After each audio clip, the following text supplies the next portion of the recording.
ژنو، مقر اروپایی ملل متحد.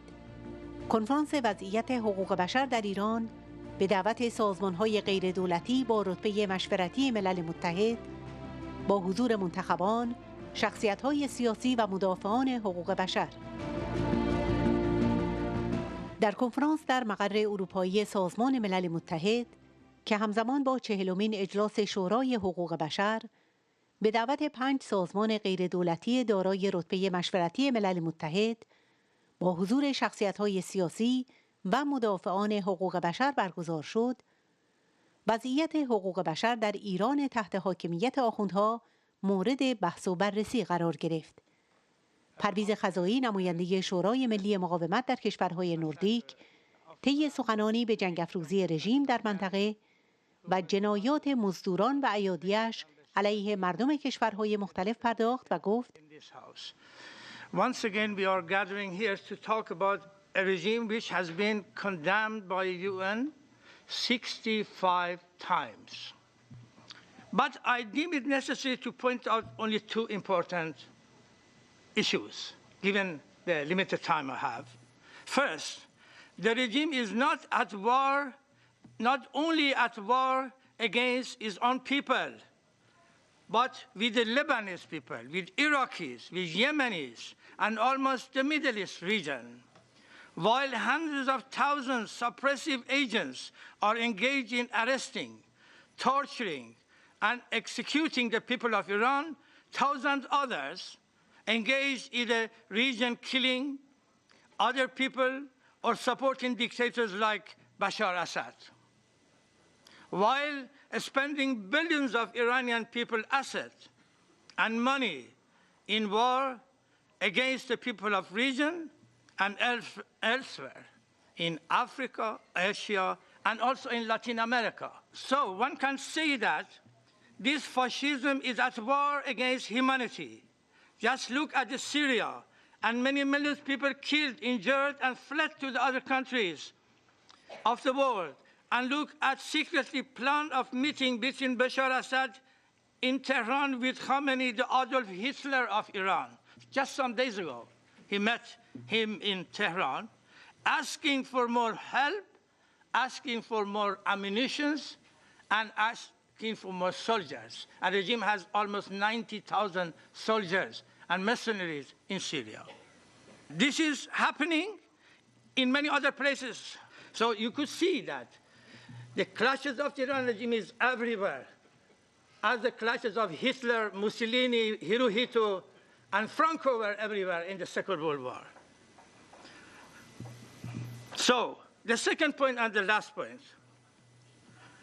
In the face of the dictator, criminal and expansionist regime, one cannot blame the world for imposing sanctions to curtail this regime, while sanctioning Nazism and fascism in the Second World War, and Hirohito in Japan. So, as Mrs. Maryam Rajavi, Madame Maryam Rajavi, the president-elect of the NCRI, the National Council of Resistance of Iran, say time and time again, if anybody is to be blamed in this regard, is first and foremost this regime itself, which has created all these troubles. And after, who should be also blamed? Those who, by appeasing this regime in 4 decades, as Mr. Svensson said, caused this calamity and these atrocities in the world. Thank you very much.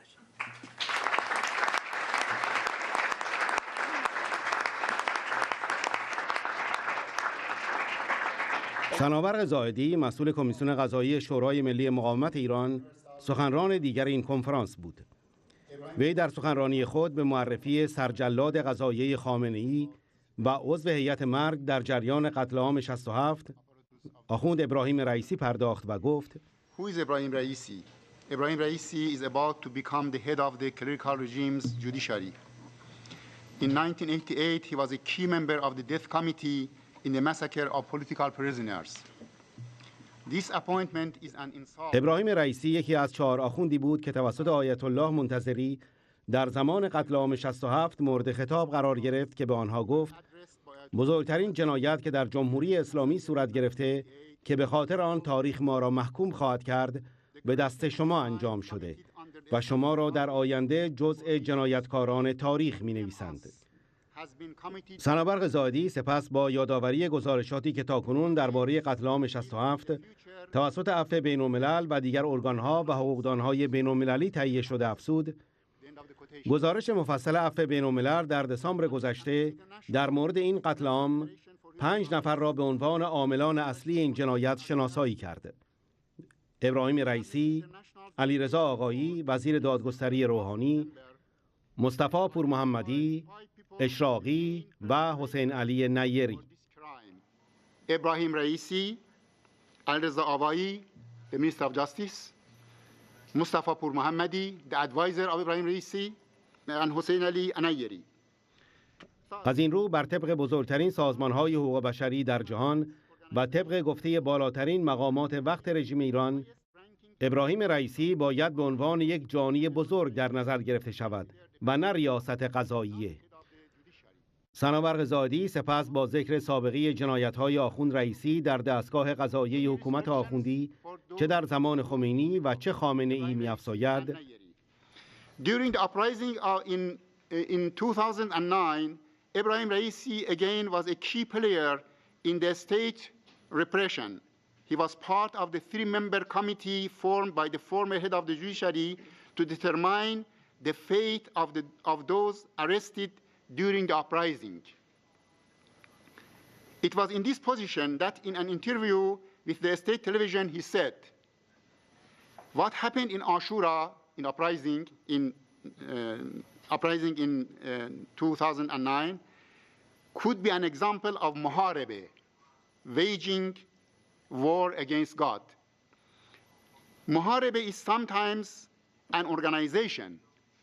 An organization can be a muharib, and whoever wages war against God.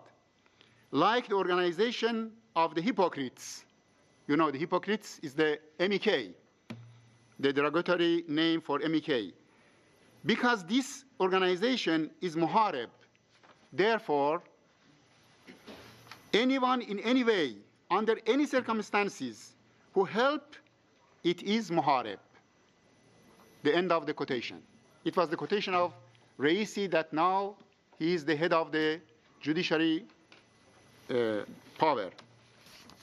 An important point in Amnesty International new report is that the organization believes that the crimes against humanity continues because the Iranian regime is still trying to cover this crime, including destroying the mass graves of victims. All those who have been appointed by Khomeini or Khamenei as the head of the Supreme Judicial Council or the head of the judiciary over 4 decades, such as Beheshti, Mousavi Ardebili, Mousavi Yazdi, Muhammad Yazdi, Mahmoud Shahrudi, and Larijani, have been among the biggest criminals of this regime. But the appointment of Ibrahim Raisi, who is the worst of all of them, has another message. Because as a member of this commission, he was at the heart of a crime against humanity, which according to Amnesty International, still continue.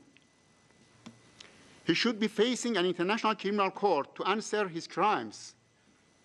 But in the clerical regime, he takes the post of the head of the judiciary.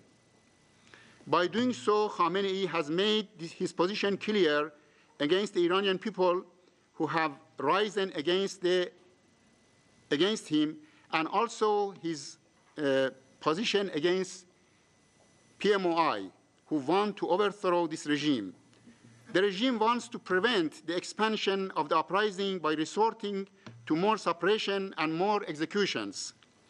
But it seems that it is too late, and Raisi and all others who have committed crimes against humanity should appear in International Criminal Court. We ask the United Nations to respond positively to Amnesty International's call for an independent impartial and effective international mechanism to address the massacre of political prisoners in Iran. And thank you.